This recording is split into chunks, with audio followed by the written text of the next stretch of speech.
Dear student, आज हम circuit solve करने की बहुत इंपॉर्टेंट टेक्निक नोडल एनालिसिस सीखने जा रहे हैं। उसके कुछ इंपॉर्टेंट पॉइंट हैं जिनको हमें बहुत ध्यान से समझना होगा। देखो, टिपिकल सर्किट को सॉल्व करने के लिए जो हमारे सीरीज पैरेलल या किरचॉफ लॉ वाले डायरेक्ट मेथड है वो काम नहीं करेंगे, हमें इस मेथड की जरूरत पड़ेगी। उसके अलावा बहुत सारी टेक्निक्स है जो हम टाइमली बीच में लेक्चर्स में सीखते रहेंगे। ये काफी इंपॉर्टेंट है, जरा हम इसको समझते हैं। नोडल पहले समझते हैं नोड क्या है। Node are the junctions point of wires with more than one wires, ठीक है, which are used in nodal analysis। जैसे कोई सर्किट है कि ये पॉइंट पी है जहां पर ये मान लो R1 R2 R3 तीन रेजिस्टेंस एक पॉइंट से जुड़े हुए हैं, दो भी हो सकते हैं। तो इस तरह के बहुत सारे हमें पॉइंट मिलेंगे जिनको हम सर्किट का नोड कहेंगे, राइट। और if there are n node in the circuit, तो हम उस सर्किट में n-1 इक्वेशन बना सकते हैं। जरूरी नहीं कि n-1 की जरूरत पड़े, हम करंट वगैरह देखेंगे हमारे सर्किट में कितने अननोन आ रहे हैं, हमें सर्किट कितना सॉल्व करना है वो एक्सपीरियंस के साथ हम देखेंगे। मगर एक बात ध्यान रखना, अगर n नोड है तो n-1 इक्वेशन अवेलेबल होंगी। n-1 के अभी हम आगे कॉन्सेप्ट पढ़ेंगे, हमें समझ में आ जाएगा, पर हमें ध्यान रखना है अगर n नोड है तो n-1 इक्वेशन हमारे पास अवेलेबल है। इस मेथड में एक थोड़ा सा मैथमेटिक्स इजी करने के लिए एक रूल होता है, चाहो तो ना करो लेकिन नोडल तभी इजीली सॉल्व होता है। Select a node as the ground reference point, 0 voltage if no point is connected to earth. ये चीज ध्यान रखना, if no point in circuit connected to earth, ध्यान रखना। अगर अर्थ में, अभी हम अर्थिंग सर्किट भी अभी आगे हम डिस्कस करने वाले, जब कोई सर्किट अर्थ करते हैं तो 0 रेफरेंस पॉइंट ऑलरेडी मिल जाता है, तब मत मानना, पूरा क्वेश्चन गलत हो जाएगा। ये इसीलिए रेड से लिखा है, बहुत जरूरी पॉइंट है। अगर सर्किट में अर्थिंग नहीं है, ठीक है, तो एक पॉइंट को आप 0 पोटेंशियल मान सकते हो। अभी हम देखेंगे एक पॉइंट को 0 पोटेंशियल मानने से कोई फर्क नहीं पड़ता है। Assign a voltage for each node whose voltage is unknown. अगर हमारे पास बहुत सारे नोड जो बनेंगे, अभी हम एग्जांपल भी डिस्कस करते हैं, तो उन सबको एक वोल्टेज असाइन करने होते हैं। जिसका वोल्टेज हमें पता है जिस पॉइंट का, वो नहीं करना है। जैसे एक सैंपल के लिए मैंने ये एक सर्किट लिया, देखो तो A B C D ये 4 इंपॉर्टेंट नोड पॉइंट मुझे दिख रहे हैं, ठीक है। तो मैंने यहां पर कहा कि लेट्स सी ये P पॉइंट है, इसको मैं 0 वोल्टेज मान लेता हूं। तो ये जो दूसरा पीडेज पॉइंट है इसका वोल्टेज एप्सिलॉन हो जाएगा। क्यों? क्योंकि हमें पता है कि बैटरी के इन दोनों पॉइंट का डिफरेंस V1 माइनस V2 का डिफरेंस एप्सिलॉन होता है। और अगर तुमने V2 को 0 कहा तो V1 पॉइंट कहा जाएगा, V1 पॉइंट खुद एप्सिलॉन हो जाएगा। तो ये एप्सिलॉन पॉइंट हो गया, 0 हो गया, ओके। तो जब, और एक बात और याद रखना, एक आइडियल पॉइंट के सारे पॉइंट में पहले भी डिस्कस कर चुका हूं, एक आइडियल पॉइंट के सारे पॉइंट सेम पोटेंशियल पर होंगे।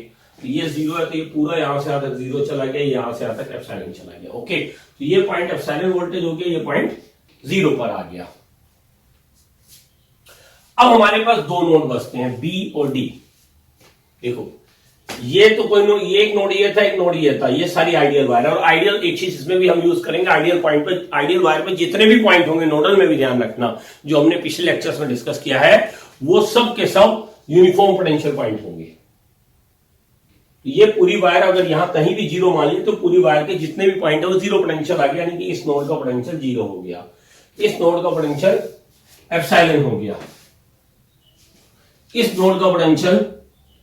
अब अगर आप किसी रेजिस्टेंस को क्रॉस करके जा रहे हैं, हमने पोटेंशियल एनालिसिस जो मैंने राइटिंग टेक्निक वाला लेक्चर लिया था, बहुत इंपॉर्टेंट है। जब आप रेजिस्टेंस बैटरी क्रॉस करते हो तो पोटेंशियल चेंज होता है, तो वो X होगा। और अगर आप इधर जाएंगे तो Y होगा, ठीक है।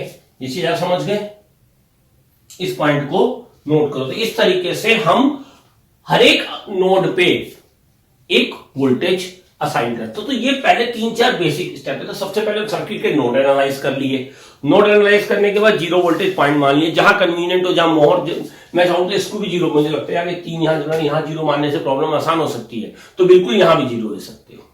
तो कहीं पर भी एक आइडिया हो जाता है प्रैक्टिस करते हुए। तो एक पॉइंट, एक किसी भी एक पॉइंट को 0 वोल्टेज दो, बाकी सब नोड पे कुछ ना कुछ जो वोल्टेज पता है वो लिख दो, अदरवाइज अननोन वोल्टेज असाइन कर दो। तो ये आपका स्टार्टिंग स्टेप है। तो इससे आपकी नोड सेट हो गए, आपने आइडेंटिफाई कर लिए और आपने नोड्स को एक वोल्टेज दे दिया। हम इसको यूज कब करेंगे? जब हमें लग रहा है यार सीरीज पैरेलल सॉल्व होना नहीं है, कोई एक आध रेजिस्टेंस सीरीज में हो तो उसको सिंप्लीफाई भी कर लो। पहले सर्किट को थोड़ा सा सिंप्लीफाई कर लो जितना हो सकता है, ये नहीं कि गिवन सर्किट में नोड बनाने शुरू कर दो। अगर कोई थोड़ा बहुत आप सिंप्लीफाई कर सकते हो उसको सिंप्लीफाई कर लो। फिर जब आपको लगे यार आप सीरीज पैरेलल कुछ नहीं लग सकता, आप तो बेसिक किरचॉफ लॉ से सॉल्व करना पड़ेगा। जितना सिंप्लीफाई हो सकता था मैंने कर लिया। Then come to nodal analysis. और ये सबसे पहले स्टार्टिंग के स्टेप्स हैं, पहले इनको सेट करेंगे। अब हम ये सेट हो गए, अब हम सर्किट को जरा आगे एनालाइज करते हैं कि अब कैसे करना है। इसको आप नोट करो। डियर स्टूडेंट, जरा एक बहुत इंपॉर्टेंट चीज सीखते हैं कि इक्वेशन ऑफ ए नोड कैसे लिखी जाए। देखो ये एक सिस्टम है R1 R2 R3, तीन ऐसे हम देखेंगे। अभी हम कई तरह के अलग अलग देखेंगे, नोड में बहुत सारे केसेस आएंगे। तो ये बड़ा इंपॉर्टेंट चीज है कि ये देखो तीन रेजिस्टेंस है R1 R2 R3, तीन या तीन से ज्यादा भी हो सकते हैं किसी किसी केस में।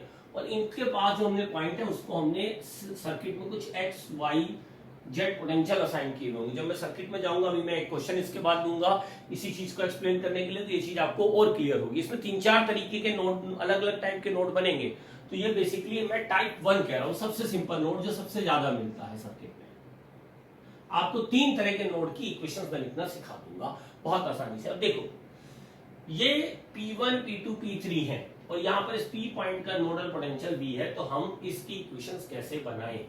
देखो यहां पर सबसे पहले एक बात ध्यान से समझना, अगर कोई भी नोड है तो मैंने तुम्हें एक चीज बताई थी कि किसी भी जंक्शन पे sigma current I in is equal to I out होता है।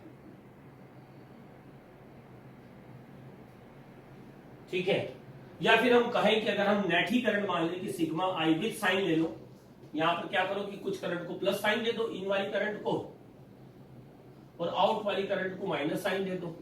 Let's say out current will be minus, इस मेथड में जाओ तो तुम कह सकते हो सिग्मा आई विल बी 0 होगा। कोई नोड करंट तो जनरेट करेगा नहीं। ठीक है,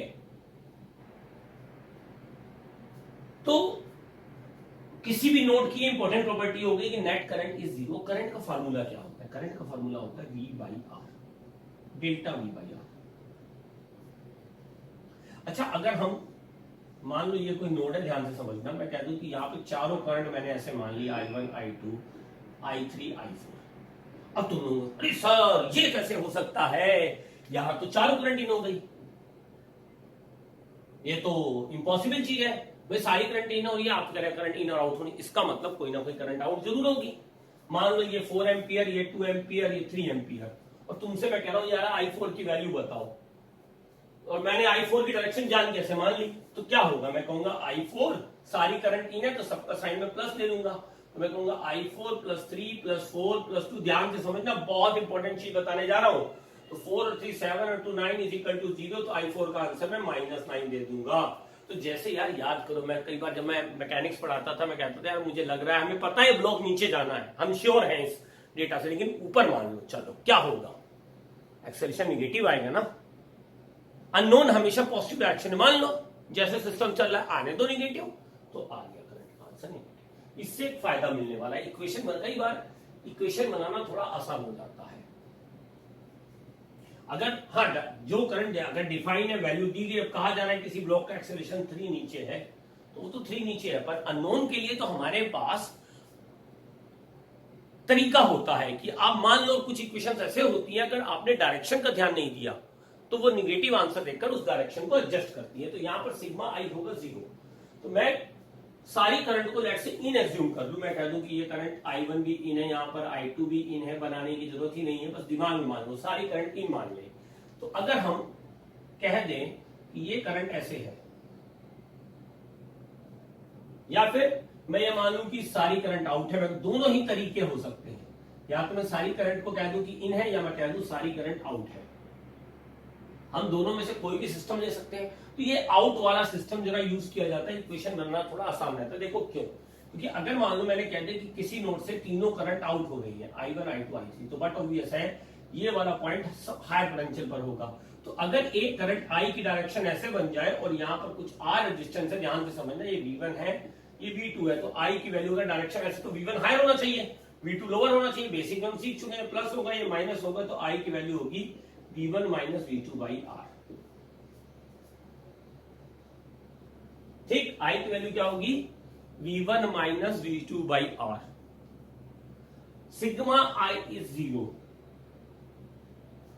सिग्मा आई इज 0, तो आई की वैल्यू होगी V1 minus V2 by are.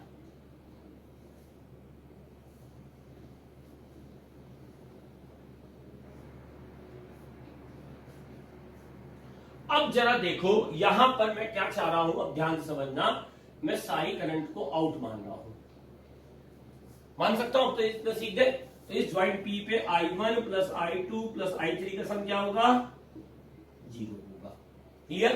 अब देखो I1 की वैल्यू क्या होनी चाहिए, B minus x by R1 plus B minus y by R2, ये एक्स वाई जेड भी पोटेंशियल मैंने असाइन किए हुए हैं, plus B minus z by R3 equals to 0।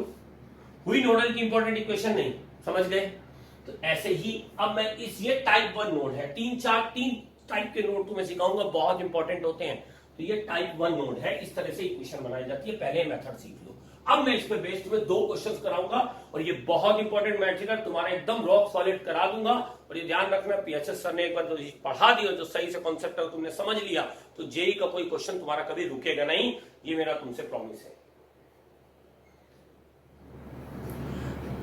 तो डियर स्टूडेंट, अभी देखो नोडल का एक फंडा बताया यार, वो तुम लोगों को बड़ा एक अच्छा पॉइंट मैंने सिखाया है, उसको ध्यान से। अब मैं उसको अप्लाई कराऊंगा, मैं 2 क्वेश्चन कराऊंगा और उन दोनों क्वेश्चन को समझ लो कि जो सर्किट वर्किट यार आगे बहुत कैपेसिटर यूं चुटकियों में सॉल्व होंगे, ध्यान रखना, ठीक है। और देखो अब एक बात करते हैं यार, ये सर्किट हमें सॉल्व कर रहे थे यार, पहले 0 वोल्ट ले लो। मुझे ना बड़ा अच्छा लगता है कि एक तरफ बीच में ना 0 लिया जाए, पोटेंशियल असाइन कर लो, तो ये साइड से जैसे इस तरह के सर्किट हो ना, कुछ चीजें एक्सपीरियंस से आती है। जैसे कभी यार अपनी मम्मी से बात करो, वो कहीं इधर उधर बात करी होगी तो भी रोटी ऐसे बेल डाल के रोटी बढ़िया अपना तवे पे डाल के बना देगी, कोई जरूरत नहीं है तुम्हें, हमें बहुत सोचना पड़ेगा। तो कुछ चीजें एक्सपीरियंस होता है, और जब तुम एक टीचर से पढ़ रहे हो तो कभी कभी उसकी कुछ चीजों को समझो, उसके एक्सपीरियंस को फील करो, तो उसे पता होता है कि यार इस रास्ते से चीजें जल्दी सॉल्व होती है, वो हर तरीके से कर चुका होता है। तुम्हारे पास इतना टाइम नहीं है, तुम लोगों को यही नहीं जाना, लेकिन फिर भी थोड़ा थोड़ा एक्सपेरिमेंट कर लेने चाहिए। तो इस तरह के जब सर्किट दिखे ना, तो एक बड़ा एक सिंगल बैटरी लगेगी, मल्टीपल बैटरी भी मैं सॉल्व कराऊंगा इस मेथड से। तो एक कहीं साइड में छोटा सा एक पॉइंट इधर 0 कर लो, ये लो, इस पॉइंट को मैंने 0 कर दिया, ठीक है। ये पॉइंट को मैंने कहा भैया तू 0 पोटेंशियल पे जा VC को, तो बट ऑब्वियस है ये 0 थे, पूरी लाइन 0 पोटेंशियल हो गई, ये मैंने डिस्कस किया ही था। ये पॉइंट 2 वोल्ट आएगा, क्योंकि इसको V1 माइनस V2 को 2 वोल्ट होना चाहिए,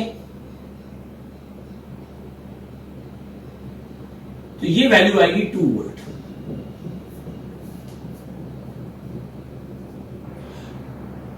अच्छा, यहां पर अगर कोई रेजिस्टेंस होता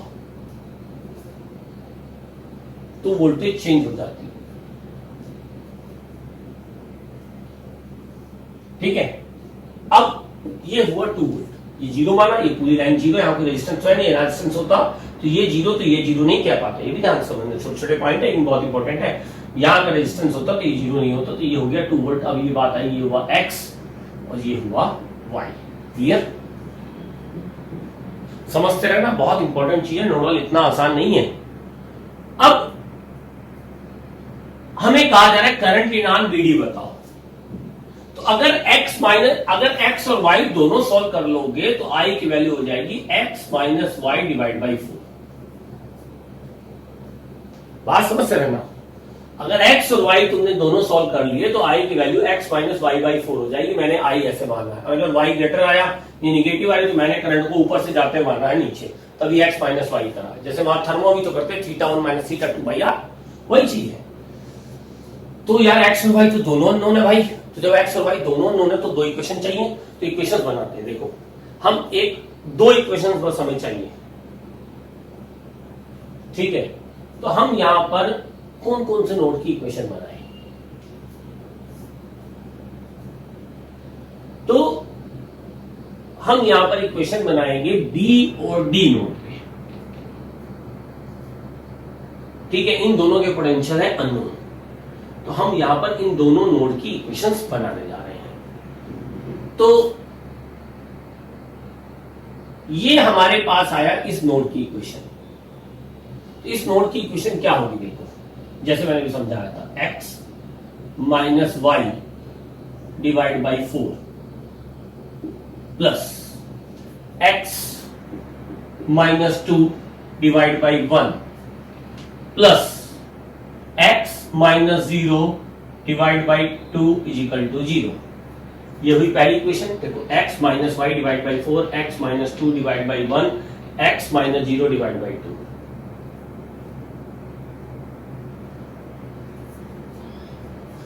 अब आते हैं हम, ये किसकी इक्वेशन बनाए हुए हैं, नोड बी।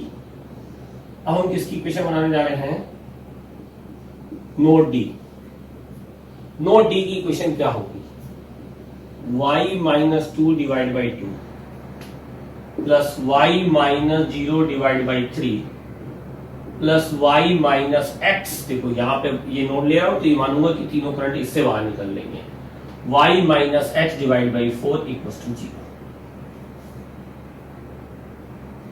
ठीक है, ये इक्वेशंस बनाना सीख गए। अब इन इक्वेशंस को हमें सिंप्लीफाई करना है। अब हम 1 और 2 को सिंप्लीफाई कर लेते हैं। ठीक है, अब जरा इसको जरा हम सिंप्लीफाई करें और x और y की वैल्यू निकाल के करें। 1 और 2 इक्वेशन को थोड़ा सिंप्लीफाई करके लिखे तो 1 इक्वेशन हो जाएगी 7x minus y is equal to 8, 2 equation हो जाएगी 13y minus 3x is equal to 12। इन दोनों इक्वेशन को सिंप्लीफाई कर लो तो x की वैल्यू आएगी 203/154, y की वैल्यू आएगी 27/22 और x minus y divide by 4 कर दो तो i का आंसर आ जाएगा 7 डिवाइड बाई 308। एक बार कैलकुलेशन चेक कर लेना अपने आप, राइट। अब यहां पर देखो तुम लोगों के दिमाग में अब x और y आ गए तो कोई भी करंट मैं बता सकता हूं, लेकिन एक चीज दिमाग में आ रही होगी, सर इस नोड की अगर इक्वेशन बनानी पड़ती तो कैसे बनाते, क्या क्या क्या चीजें दिमाग में, भी बहुत सारी चीजें आ रही है कि हमने यहाँ जीरो वाले नोड पे इक्वेशन क्यों नहीं लिखी, ये अलग टाइप के नोड है। अभी हमें और डिटेल में इन सब चीजों को समझना पड़ेगा धीरे धीरे। ये 4-5 टाइप की सीक्वेंस है, जब सबको देख लोगे तब ये पूरा मेथड तुम्हें क्लियर हो पाएगा। स्टूडेंट जरा एक सिचुएशन को हम और हैंडल करते हैं कि हमें इसमें ईच आर्म में करंट को फाइंड करना है, कैसे करें। देखो एक ना अरेंजमेंट करते हैं। यहां पर एक चीज सोचो कि अगर मैं यहां पर लेट से मुझे ये तीनों नोड एक ही पॉइंट पोटेंशियल पर होंगे, तीनों भी एक ही पोटेंशियल पर होंगे, ठीक है। अगर मैं इसको जीरो कहूं, एक तरीका ये है कि मैं इस वाली लाइन को अगर मैं जीरो मान लूं, इसे ध्यान समझना, अगर मैं यहां पर जीरो मान लूं ये मेरे को 4 वोल्ट मिल जाएगा, तो ये -4 वोल्ट। क्यों? क्योंकि एक बैटरी के ये नोडल पॉइंट की खासियत होती है कि ये पोटेंशियल V1 है, ये V2 है, तो V1 माइनस V2 एप्सिलॉन होता है। यही ये इन बैटरी की क्या दी गई है 6 ओम और ये 2 ओम, इस बैटरी के इंटरनल रेजिस्टेंस है। तो इंटरनल रेजिस्टेंस का एक तरीका होता है कि एक अगर नॉन आइडियल बैटरी दी जाए तो तुम चाहो तो उसे एक आइडियल बैटरी और एक रेजिस्टेंस स्पेस के साथ अलग अलग दो पार्ट में तोड़ सकते हो। ये पॉइंट ध्यान समझ लेना। रेजिस्टेंस आपको सर्किट में जैसे यूज करना है वैसे करो, बस इसको यहां से थोड़ा अलग कर लो। मान लो इसका इंटरनल रेजिस्टेंस ना होकर एक रेजिस्टेंस लगा हुआ है तो सर्किट एनालिसिस में उससे कोई फर्क नहीं पड़ता। तो इसको अगर मैंने 0 वोल्ट लिया तो ये सी भी 0 पे जाएगा, ए भी 0 पे जाएगा और ई भी 0 पे जाएगा, ठीक है। क्योंकि ये तीनों पॉइंट को तुम एक कॉमन पोटेंशियल दोगे। लेट्स से मैंने इसको 0 पोटेंशियल दे दिया तो ये -4 जाएगा, ये -12 हो जाएगा और यहां पर ये पॉइंट हो गया x। अब नोडल एनालिसिस के लिए जरूरी पॉइंट क्या है, एक बार फिर से समझाता हूं कि अगर किसी नोड पे 3 रेजिस्टेंस ऐसे जुड़े हुए हैं R1, R2, R3, तो हमें अगर ये पोटेंशियल V है तो ये तीनों पॉइंट, इन तीनों एंड के पोटेंशियल चाहिए होते हैं x, y, z। तभी हम इस तरह से sigma i is equal to 0 की इक्वेशन बना पाते हैं, v minus y upon R1, v minus x upon R2, v minus z by R3। तो इसीलिए इस इन पॉइंट के पोटेंशियल मुझे लिखने पड़ेंगे। एक तरीका और भी हो सकता था, मैं भी डिस्कस कर लूंगा तुम लोगों के साथ। तो अब ओवरऑल देखो मुझे करंट ही नहीं चाहिए, तो इन तीनों रेजिस्टेंस की करंट चाहिए थी, तो बस ये x निकालना है। तो एक ही इक्वेशन बनी, देखो किरचॉफ लॉ से इसमें 2 इक्वेशन बनती है, उन इक्वेशन को सॉल्व करना पड़ता। नोडल ने टाइम बचा दिया, एक ही अननोन आया है तो सीधी सीधी इक्वेशन देखो क्या बन जाएगी, x minus 0 divide by 4 plus x minus minus का 4 डिवाइड बाई 2 प्लस एक्स का आंसर निगेटिव भी आ सकता है। एक्स माइनस का 12, जिस नोड को लेना है उसमें से बाकी सारी वोल्टेजेस माइनस करते चले जाओ, सिंपल तरीका है। By 6 is equal to 0, x by 4 plus x plus 4 by 2 plus x plus 12 divide by 6 is equal to 0। तो यहां से मेरा आ जाएगा x by 4 plus x by 2 plus x by 6 is equal to minus का 2 और प्लस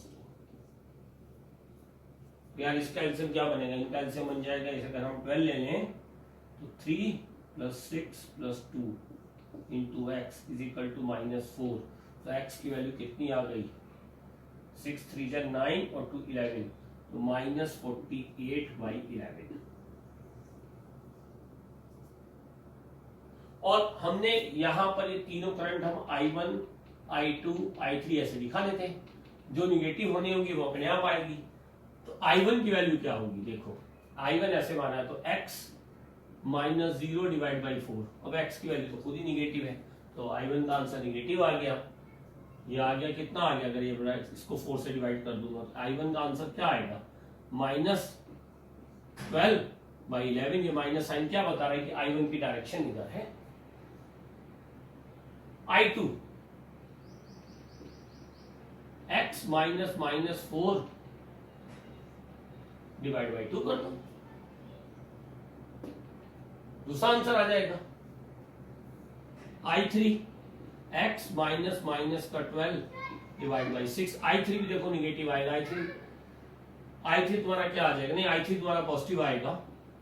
तो positive आएगा तो इसका मतलब डायरेक्शन सही है। अगर कोई करंट इसको x के लिए पुट कर करके हम सिंप्लीफाई करेंगे और जो वैल्यू निगेटिव आएगी उसका मतलब उसकी डायरेक्शन अपोजिट है। तो ये इस तरीके के जहां पर 3 रेजिस्टेंस ऐसे जुड़े हों तो ये नोडल इक्वेशंस ऐसे बनती है। ठीक है, थोड़ा पेशेंस रखना।